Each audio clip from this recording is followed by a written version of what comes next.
KERINGBE gdege KERINGBE MPUI moara peize huwa ning tu ning le Haimena KERINGBE MPUI godera bekage dinging giba bene MPUI serbala sa tenrege ingi ngam lera Hera benai kaulei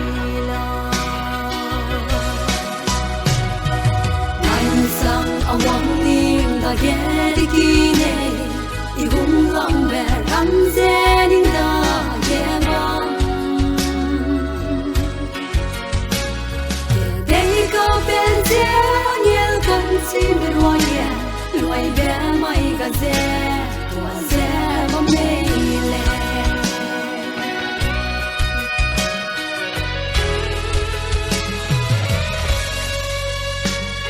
kelei bege mo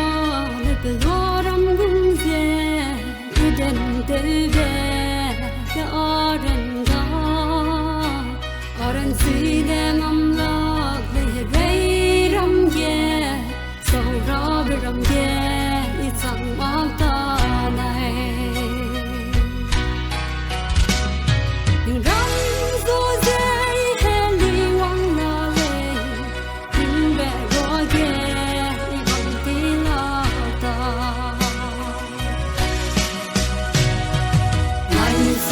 awang ning da yerikine ihung lang ramze ning da yebang dei ko benze onyel kan si roye luai be mai gaze tuaze bonele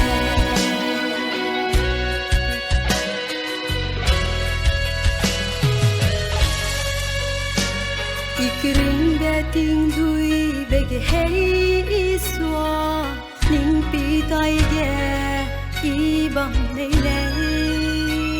nang dei gaibe sam sang pui kan si be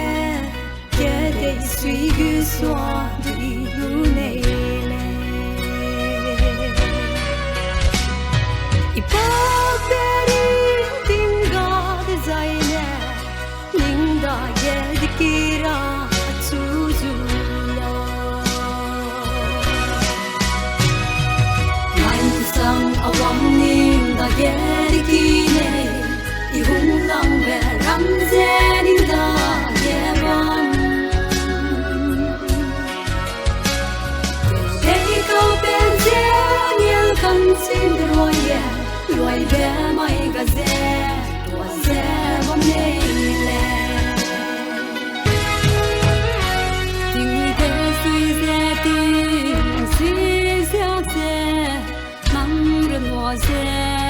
say la we bara di he duize mangi begu ram kam la le ko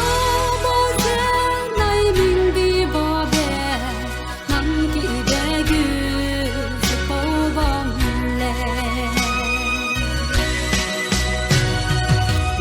sang awang ning da yerikine ihung lang ramze ning da yebang dei ko benze onyel kan si berwaya luai be mai gaze tuaze